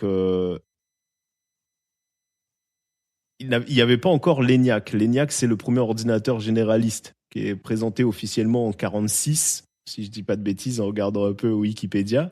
Donc Asimov, il écrit en 1942 ses premières lois. L'ordinateur n'est pas encore l'ordinateur, en tout cas comme on le connaît, et qui est pas dans un domaine militaire et qui prend des terrains de basket comme taille. C'est pas encore sorti, hein. Donc le mec, il est en train de philosopher sur des machines pensantes avant qu'on sache faire tout ce qu'on sait faire de manière intelligente avec un ordi. Ok. Mais maintenant, pourquoi scientifiquement ça ne marche pas ? Si on essayait, là, en 2026, de coder les lois d'Asimov dans GPT-5 ou Claude, est-ce que ça marcherait ? La réponse courte, c'est non. Et il y a, en tout cas, 4 raisons techniques que j'ai identifiées, que j'ai trouvées un peu sur les différents posts que j'ai pu lire. Et je vous les donne en accéléré. Raison numéro 1, la sémantique. Les lois d'Asimov sont écrites en langage naturel. Déjà, humain, nuire, inaction, mais c'est quoi un humain ? Est-ce qu'un embryon, c'est un humain ? Est-ce qu'un cerveau en coma, c'est un humain ? Est-ce qu'un avatar ou un humain cryogénisé, c'est un humain ? Est-ce qu'un humain augmenté avec toute une partie de son corps qui est de la robotique, est-ce que c'est un humain ? Donc à partir de quand on n'est plus un humain ? Et puis nuire. Nuire, ça peut dire, ok, on peut nuire physiquement, psychologiquement, financièrement. Est-ce qu'une intelligence artificielle de trading qui vous fait perdre votre épargne, elle vous nuit ? Le Parlement européen, dans sa résolution du 16 février 2017 sur les règles de droit civil en robotique, l'écrit noir sur blanc. Les lois d'Asimov ne peuvent pas être converties en code machine. Fin du match. Ils ont statué là-dessus. On ne peut pas utiliser les lois d'Asimov. Tu voulais dire quelque chose, Younout ? Non. Je croyais que tu allais réagir. Raison numéro 2, la compréhension avec les LLM, les modèles de langage, comme GPT. Donc, les LLM manipulent des régularités statistiques. Est-ce qu'ils comprennent vraiment ? C'est un débat ouvert, mais le philosophe John Searle, en 1980, souvenez-vous des épisodes précédents avec la fameuse chambre chinoise, qui défendait qu'un système peut manipuler des symboles sans rien comprendre. Plus récemment, la chercheuse Emily Bender a popularisé le terme de stochastic parrots, les perroquets stochastiques. Donc, dire un perroquet ne blesse pas un humain, ça, c'est risqué. Même si ça évolue, même si, etc. Les LLM, en tout cas aujourd'hui, ne savent que manipuler des mots d'un point de vue statistique. Raison numéro 3, la loi de Goodhart. Donc, formulée par l'économiste Charles Goodhart en 1975, quand une mesure devient un objectif, elle cesse d'être une bonne mesure. Ça, on la connaît. Je crois qu'on en avait parlé aussi un peu dans l'épisode précédent où tu l'avais cité, Montaigne, je sais plus. Appliqué à l'IA, dès que vous donnez un objectif numérique à une machine, elle va l'exploiter de façon imprévue. Donc, de donner un bon objectif à une IA, c'est déjà un enjeu en fait qui est difficile. Et si elle l'exploite de façon imprévue, c'est ce qu'on appelle le reward hacking. Asimov l'avait un peu écrit dans certaines de ses nouvelles. Ouais, Paperclip, là. Tu sais, vous savez, l'optimisation pour les trombones, là. Et qu'à la fin, Oui, pour fabriquer tous les trombones et tous les humains sur Terre, là, que ça, c'est rigolo. Oui, tout à fait. Je connais pas ça, c'est quoi cette histoire ? Moi, mon fils, il a joué à Paperclip. C'est rigolo, tu peux optimiser.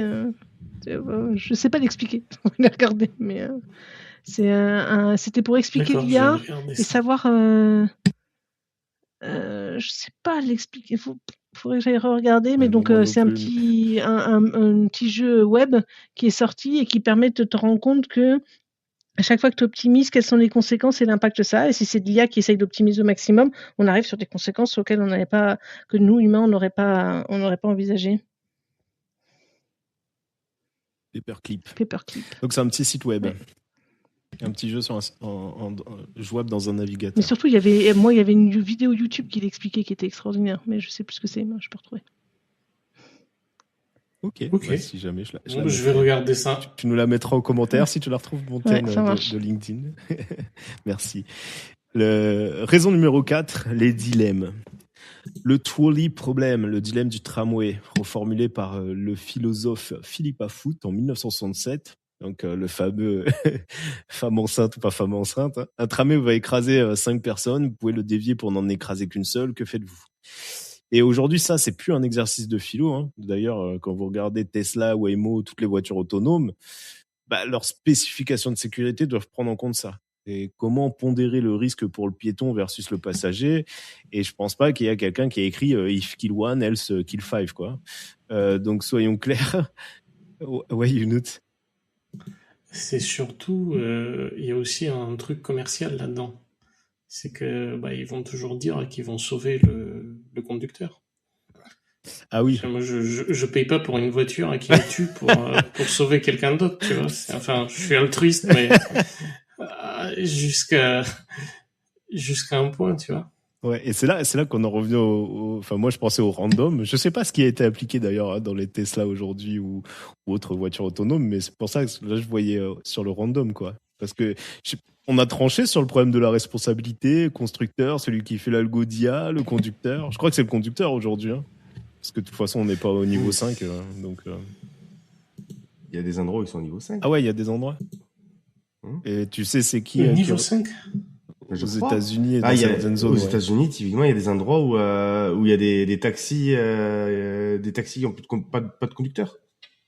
Ouais, oui, mais c'est pas encore le niveau 5. Ah, pour moi, c'était le niveau 5. Parce non. que à partir du moment où il n'y a plus de conducteur, à mon avis, pour moi, c'était le niveau 5. Oui, mais il peut ne pas y avoir de conducteur dans la voiture, mais qu'elle soit téléopérée. C'est-à-dire qu'il y a des situations où le truc il s'en sort pas. Le fameux truc du parking qui tourne en rond là, où le mec attendait en rond sur le parking là. T'as des opérateurs qui débrouillent la situation à distance en fait. Ils le pilotent comme un drone. D'accord, et ça me fait encore plus peur que... Oui, finalement. Il y a un problème de connexion à un moment donné. Ah ben... Je peux pas m'aider. Voilà, donc je sais pas. Après, mes données sont pas forcément à jour, mais pour moi, on n'a pas encore le niveau 5 en conduite autonome. Je suis pas sûr, ouais. Pas sûr. Ou alors sur des... Enfin, je sais pas si on peut considérer comme un niveau 5 parce que c'était sur des zones très précises, bien cartographiées, tout ça. Donc pas autonome partout, je sais pas. Mais voilà. Donc 3 lois en langage naturel, c'est mort. Et la question devient, qu'est-ce qu'on fait à la place ? En 2026, déjà un truc que vous avez déjà dû voir sans vous en rendre compte, le RLHF, Reinforcement Learning from Human Feedback, donc l'apprentissage par renforcement à partir de feedback humain. C'est un des papiers d'un des mecs de OpenAI qui commence à dater, c'était 2017. Et le principe du behaviorisme pur. Donc Pavlov avec ses chiens, Skinner avec ses pigeons, on récompense les bonnes raisons et on punit les mauvaises. La machine apprend, sauf qu'ici la récompense c'est un humain qui clique sur pouce en l'air ou pouce en bas et avec un commentaire. ChatGPT a été un peu dressé comme ça. Problème, les humains ne sont pas d'accord entre eux. Je vais prendre un peu des extrêmes caricaturaux, mais un évangéliste du Texas et une féministe parisienne ne cliqueront pas sur les mêmes réponses. Donc l'IA apprend donc un compromis culturel un peu moyen qui peut être bizarre, biaisé et contradictoire. Donc même les chercheurs se sont posés la question, est-ce qu'il faudrait pas faire des IA qui seraient beaucoup plus local, qui apprendrait en fait dans une région particulière ou sur en tout cas une population bien ciblée pour mieux correspondre. Est-ce que je peux avoir un autopilote s'il te plaît d'un Texan? C'est un peu ça. Et du coup, à un moment donné, tu pourras choisir ouais, bah oui, le type de conduite que tu veux. Exactement. Quoi. Et donc ça s'appelle le value pluralisme problème. Le problème du pluralisme des valeurs. Le paradigme 2, la Constitutional AI 2022. Donc ça, c'est une approche qui a été développée par Anthropic en 2022. Et là, c'est un peu la résurrection des lois d'Asimov, mais quand même en plus sophistiqué. Le principe, au lieu de 3 lois, en fait, ils ont écrit une constitution, plusieurs dizaines de principes, souvent inspirés de la Déclaration universelle des droits de l'homme d'ailleurs. Et l'intelligence artificielle a été entraînée à critiquer ses propres réponses selon cette constitution. Et donc, elle devient un peu son propre juge et elle revoit un peu ses valeurs à chaque réponse.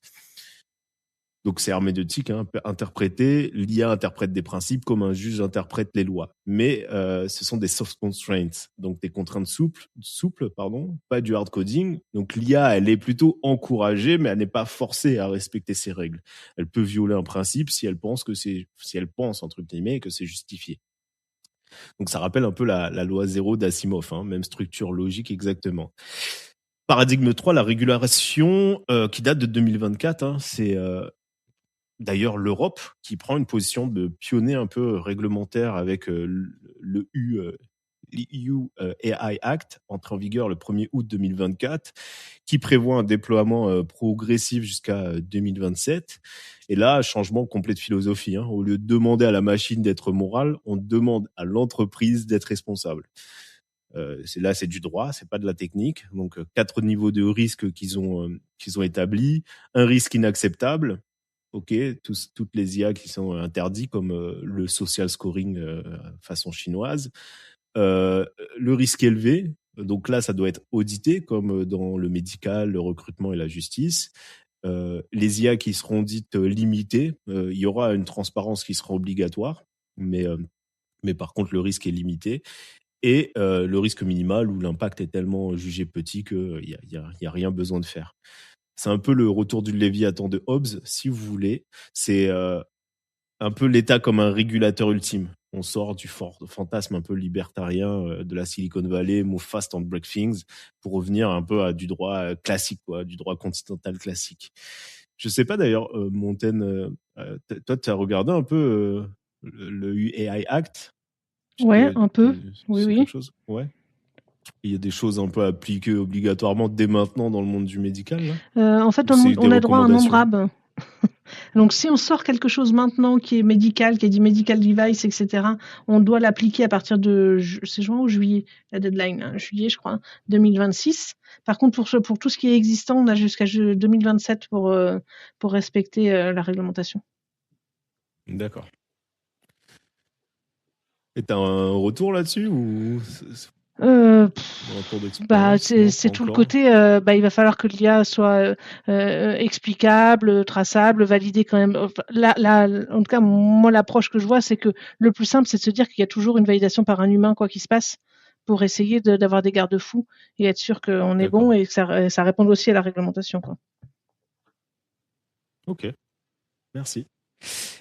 Allez, dernier paradigme, début 2025, un chercheur polonais, Dariusz Jiemielniak, qui propose un texte relayé par le Berkman Klein Center de Harvard, une 4e loi spécifique à notre époque. Et lui, il se dit, un robot, une IA, ne doit pas tromper un être humain en se faisant passer pour un être humain.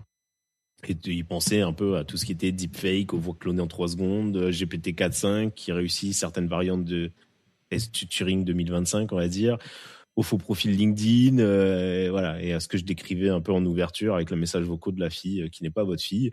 Donc cette 4e loi exige une transparence ontologique, hein, mais si tu parles, en quelque sorte, c'est si tu parles à une machine, tu dois le savoir. Point. Bon, dans les faits, voilà, est-ce que ce sera mis en pratique? Parce que je veux finir par quelque chose que Asimov n'avait pas vu et pouvait difficilement voir.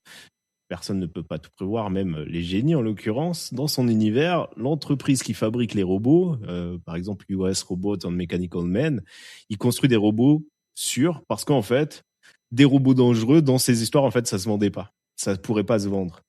Donc Asimov supposait, en optimiste libéral des années 40, là, que l'intérêt commercial alignerait en fait spontanément la sécurité et la rentabilité. Erreur un peu historique. En tout cas, en 2026, c'est l'inverse exact. Hein. La sécurité ralentit le déploiement. Hein. Donc OpenAI, Google, Anthropic, Meta, et on parle pas du côté chinois, DeepSeek, Alibaba, Baidu, tout ça. Ils sont un peu tous en course. Hein. Course au plus vite, course au plus puissant. Et celui qui met trop de garde-fous, il perd un peu des parts de marché.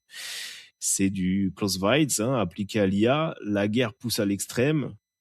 Chaque acteur optimiste optimise en fait un peu à court terme et collectivement on finit un peu dans un équilibre un peu catastrophique. Dilemme du prisonnier à grande échelle, tout le monde sait qu'il faudra freiner, personne ne veut freiner le premier.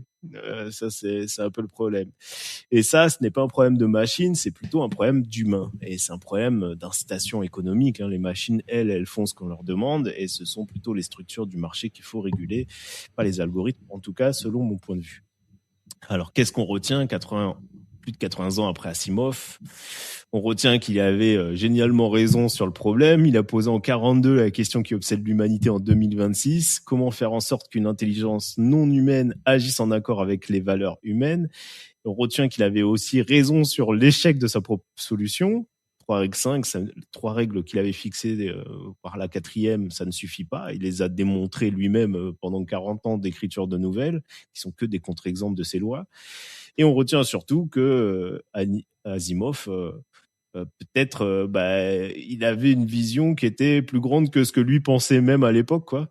Avant de pouvoir dire à une machine agit bien, il faut d'abord se mettre d'accord entre humains et sur ce que signifie bien. Ça, on n'y arrive pas. Hein. Aujourd'hui, on n'y est jamais arrivé. 2500 ans de philosophie morale depuis Socrate et on est toujours en désaccord sur ça. Donc, Asimov n'avait pas écrit un manuel de robotique, il avait écrit un miroir et chaque fois qu'on essaie de définir comment une machine doit se comporter, on découvre qu'on ne sait vraiment pas comment nous-mêmes on doit se comporter. Voilà. Ça, c'est une sacrée conclusion quand même. Hein. Faut dire. Bah oui. J'aime bien ton côté philosophique de chacune de tes interventions. J'apprends toujours plein de trucs et sur les concepts aussi de qui viennent. Mais c'est... Ouais, après ça fait partie un peu toujours quand tu t'intéresses un peu à la morale de l'IA, ils sont toujours en train de citer soit des expériences de pensée, soit des philosophes. C'est toujours souvent lié. Mais oui, merci. Merci. Merci David. C'était dense. Et donc, est-ce que vous êtes prêt à avoir un robot chez vous dans quelques années? Moi, le problème que j'ai, c'est le côté robot humanoïde. Je suis pas sûr que je comprends l'intérêt parce que c'est de dire, ok, si on a un robot humanoïde, il est déjà adapté à l'environnement dans lequel on vit. Mais psychologiquement, je suis pas sûr que j'aurais envie d'avoir un machin humanoïde chez moi. Je sais pas ce que je ferais. Je le mettrais dans le garage. Je le sortirais de temps en temps. Tu vois, ça fait bizarre. Mais c'est peut-être nos enfants qui, pour eux, ce sera pas bizarre. Et puis non, mais le truc qui fait le plus peur c'est l'usage qu'on va pouvoir en faire dans la guerre. Ouais. C'est parce que là c'est d'autres problématiques qui sont quand même assez forts. Tout à fait. Et donc moi c'est plus ça, c'est-à-dire qu'aujourd'hui quand on voit, je sais pas si vous avez vu, parce que tu parlais de l'Ukraine là, mais il y a eu un assaut qui a été mené par l'armée ukrainienne où ils ont capturé et ils ont fait des prisonniers et ils ont gagné une position importante dans le Donbass là et ils se sont pas déplacés. C'est que les robots qui ont fait le job et tout a été téléopéré et en fait tu vois à la fin t'as des soldats russes qui se rendent mais qui se rendent à des robots. Qui se rendent, tu les vois, tu les vois via des. D'accord. Tu l'as pas vu ça? Non. Et je me suis dit waouh, là c'est à la limite là, c'est juste on va dire c'est normal là ils essayent de sauver des vies parce qu'ils sont carrément en infériorité numérique et tout ça. Mais je me dis le robot il était téléopéré, les robots étaient téléopérés. Ils étaient pas laissés d'eux-mêmes. D'accord. C'est déjà ça. Par contre c'était pas du tout des robots humanoïdes, hein, c'était des trucs oui, d'accord. Parce qu'il y a eu ça ressemble plus à du R2D2 que du un peu énervé R2D2 mais voilà, c'est ouais. Mais parce qu'en Ukraine, il y a eu quand même. Alors moi, c'était il y a 2 mois, je crois qu'on a entendu ça. Il y a eu un robot humanoïde qui a été déployé, mais par une entreprise américaine. Enfin, en tout cas, le fabricant c'est une entreprise américaine, mais c'était pas. En tout cas, le mec, il a été un peu. Il a dit oui, il pourrait tenir une arme et tout ça, mais par contre, l'Amérique ne veut pas qu'elle tienne une arme, donc ce sera surtout pour intervenir sur des champs, enfin pour des débris ou des zones minées. Et il ira faire des bisous. Mais j'avais entendu un robot humanoïde et étonnant. Waouh. Ouais. Après, des robots, on en a déjà plein. Enfin, les robots tondeuses, les robots qui embarquent un petit peu. Maintenant, les derniers, ils embarquent un petit peu d'IA dedans ou ils ont la reconnaissance. C'est vrai. Donc, je pense que, comme disait Younou, on n'aura pas des robots humanoïdes. Ça sert strictement à rien. Vaut mieux avoir 10 robots spécifiques pour faire des tâches spécifiques plutôt qu'un robot humanoïde qui passe la tondeuse à ta place. Oui. Quoi. Oui, c'est vrai. C'est ouais. Parce que vous avez vu la démonstration de du robot qui met la vaisselle dans le lave-vaisselle là, à une vitesse super lente. Le retour. Ouais, mais c'est une démonstration technique. C'est normal. À chaque fois, l'innovation, elle était Je sais plus c'était où je lisais le papier. Je lisais un papier qui expliquait que dans les années en 1900, un mec à cheval rigolait à côté des mecs en voiture qui tombaient en panne toutes les 5 minutes. Oui, bien sûr. Oui. Donc, non, mais ça va, forcément, s'améliorer, bien sûr. Mais ouais. Montaigne, on t'entend plus. Est-ce que là, t'es dans tes livres ou Non, je c'est la réfléchis, mais je sais pas trop. J'avoue que les robots. Déjà, mon robot aspirateur, moi, en fait, moi, la réflexion que je me suis faite, ça va être la gestion du hardware, quoi. Mais après, vous avez des exemples de trucs qui marchent, mais c'est, enfin, tu vois, mon Roomba aspirateur, là, j'ai lâché de l'affaire dès qu'il a fallu le réparer, quoi. Donc, je sais pas trop. Oui, c'est sûr. Bon, il se fait tard, les amis. Je vous propose qu'on passe à la partie recommandation. Proto, s'il te plaît, est-ce que tu peux lancer la recommandation? Analyse des fragments terminée. Dernière procédure. Partage de fichiers. Archiviste, livrez vos recommandations avant extinction. Allez, moi, ça va être rapide puisque j'en ai pas ce coup-ci. Donc, est-ce que Montaigne, tu as quelque chose à nous recommander? Oui, alors moi, ce que j'ai à vous recommander, c'est un bouquin, parce que j'aime bien les bouquins. Et donc, c'est Atlas VI, ici. Et c'est un bouquin de Olivier Blake. Qu'est-ce qu'il y a? Ah oui. Et en plus, tu nous montres la couverture. Ouais, c'est ça, parce que j'ai besoin de l'avoir dans les mains, tu vois, ça me vient bien quand c'est comme ça. Et donc, ce que j'ai bien aimé dans ce bouquin, c'est la partie, toujours un peu science-fiction, etc. Et donc il y a tout un côté un peu scientifique de la physique, de l'espace-temps, c'est très ce que j'appelle un peu, tu sais, les bouquins puzzle là où il y a tout qui s'emboîte et à la fin tu te dis oui, c'est vrai, c'est pour ça que tu vois tout s'embrique super bien et donc c'est super sympa à lire. Et là le côté scientifique est assez intéressant, c'est pas non plus poussé de folie, hein, mais ça se lit bien. C'est en 3 tomes et donc le concept quand même, parce que donc là je vous ai dit ce que j'aimais bien, mais de quoi ça parle, c'est l'idée que toute la connaissance de l'humanité a été conservé par une société des Alexandrins, qui fait référence évidemment à la bibliothèque d'Alexandrie. Et donc là, ils recrutent 6 nouveaux magiciens, parce qu'il y a un peu de magie quand même dans l'histoire, et ils recrutent en gros 6 nouveaux gardiens de cette bibliothèque d'Alexandrie. Ils vont devoir en sélectionner 5 sur les 6. Mais donc c'est aussi toute la discussion. En fait, c'est quand même pas mal de concepts un peu philosophiques sur aussi le savoir. Qu'est-ce qu'on fait du savoir? Est-ce qu'on veut le partager aux autres, à tout le monde, ou ce qu'on garde entre nous? Et donc voilà, et après chacun ayant des pouvoirs magiques, mais un peu, voilà, c'est le côté je maîtrise l'espace-temps, ce genre de trucs qui sont assez sympas. Et donc voilà, moi j'ai trouvé que pour une lecture qui peut être ado-adulte, c'est assez poussé et intéressant. Voilà, donc Atlas VI. Ça m'intéresse, ça, je pense que j'ai cliqué et je vois une citation. Parce que le problème avec la connaissance, mademoiselle Rod, c'est qu'elle crée une soif insatiable. Plus vous en avez, moins vous avez l'impression de savoir. Les hommes deviennent souvent fous à force de chercher à tout connaître. Incroyable. Merci Montaigne. Est-ce que Pierre, tu as une reco, s'il te plaît? Oui, j'ai une reco. Cette fois-ci, ça va être une chaîne YouTube. C'est Maxence Wood & Co.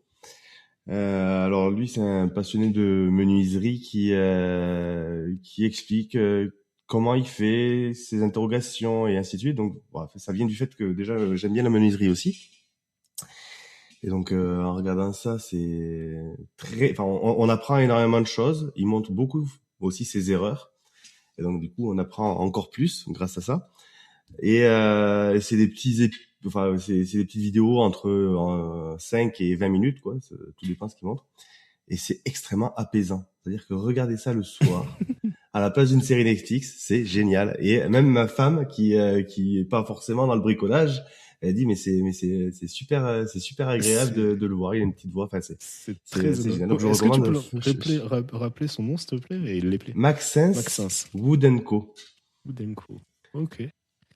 Et il explique plein de choses intéressantes. C'est super étonnant que tu dises ça parce que je me suis surpris aussi à rester en fait figé sur des vidéos YouTube de bricolage et trouver ce caractère apaisant aussi. Je me suis dit mais c'est assez étonnant. Ouais, je te rejoins là-dessus en tout cas. Ouais, moi j'aime même bien regarder les avant-après et tu les vois après au fur et à mesure, genre aménagement dessous l'escalier.